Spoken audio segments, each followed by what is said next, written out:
असा आमचा साधारण मुंबईच्या बाहेर अनेक महानगरपालिकांमध्ये किंवा जिल्हा परिषदामध्ये आम्ही समन्वयानं किंवा एकत्र येऊन निवडणुका लढू शकतो. सर, मराठीच्या मुद्द्यावर राज ठाकरे उद्धव ठाकरे वरळीच्या डोम थिएटरमध्ये एकत्र आले होते. जे चित्र संपूर्ण महाराष्ट्राने दोन ठाकरे बंधूंना एकत्र येण्याचं बघितलं होतं. त्याच ठिकाणी दोन ठाकरे बंधूंच्या राजकीय युतीची घोषणा केली जाईल उद्या, अशी चर्चा आहे. या कितपत तथ्य आहे? नाही बघा, ती जागा ठरेल, पण मी मगाशी म्हणाले की दणदणीत पद्धतीनं या युतीची घोषणा, वाजत गाजत, गुलाल उधळत, कारण हा एक मोठा ऐतिहासिक आणि क्रांतिकारक क्षण या महाराष्ट्राच्या जीवनामध्ये आलेला आहे. राऊत साहेब, आज नगरपालिका नगरपंचायत निकालानंतर काही प्रमुख वृत्तपत्रांनी त्यांच्या मथळ्यात म्हटलं आहे की महाराष्ट्रात भाजपच धुरंधर, अशा पद्धतीची हेडलाईन्स आहे. बघा, धुरंधर हे पात्र जे आहे, या पात्राविषयी तुम्हाला कल्पना आहे, हे फुगवलेलं पात्र आणि सुजवलेलं पात्र आहे, काल्पनिक पात्र आहे. धुरंधर आहे, हे खरं पात्र नाहीये. त्यातलं खरं पात्र कोणतं असेल तर हेमंत डकैत, हे त्यातलं खरं पात्र आहे. आता भारतीय जनता पक्षाला मुंबईची लॅरी करायची असेल,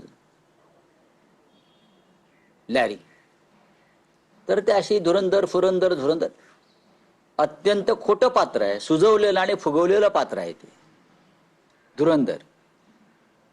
या देशामध्ये धुरंधर कोण, महाराष्ट्रात धुरंधर कोण, हे भाजपा ठरवू शकत नाही, जनता ठरवेल. आणि ज्या बनावट पद्धतीनं कालचे निकाल लावले गेले, जे बिहारमध्ये झालं तेच काल नगरपालिका निवडणुकात झालं. बाकी काय, मी कालच्या नगरपालिका निवडणुकांची तुलना ही बिहारच्या निकालाशी करतो. माजी खासदार राहुल शेवाळे यांच्या पत्नींनी काल शिवाजीनगर मानपूर परिसरामध्ये रात्री साड्या वाटल्या. सकाळी त्या लोकांनी त्या महिलांनी साड्या जाळून टाकलेल्या आहेत. चांगली गोष्ट. अशा पद्धतीनं आचारसंहितेच्या म्हणूनच म्हणतो ना, मुंबई वेगळी आहे. मुंबईशी नगरपालिका निकालांची तुम्ही बरोबरी करू नका, तुलना करू नका. मुंबईची जनता वेगळी आहे. राऊत साहेब, या निवडणुकीत सातत्यानं एक आरोप प्रकर्षानं झाला की पैशांचं वाटप मोठ्या प्रमाणावर. मग सत्तेतल्या काही नेत्यांनीच अशा पद्धतीचे आरोप केले, स्टिंग ऑपरेशन केली. आयोगानं काय केलं? आयोगानं काय केलं? आयोग हा भारतीय जनता पक्षाचा किंवा मिंदे गटाचा हस्तक असल्यासारखा वागत होता. हस्तक. हर्षवर्धन सपकाळ यांनी जे सांगितलं ते सत्य आहे की निवडणूक आयोगाच्या मदतीनं ही नगरपालिका निवडणुकाचे निकाल सत्ताधाऱ्याने आपल्या बाजूने लावले, हे सत्य आहे. पण फार काळ, मी वारंवार म्हणतोय, फार काळ चालणार नाही. कुठेतरी पूर्णविराम या संपूर्ण घटनेला मिळतो. चला आओ, क्या हिंदी में है,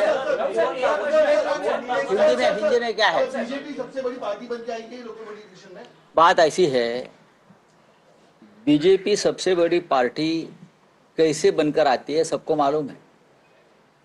जो बिहार में हो गया वही महाराष्ट्र के नगर पंचायत चुनाव में हो गया. आप देखिए ना, जिस तरह से विधानसभा में जो नतीजा आए, वही नतीजे, वही आंकड़े अब नगर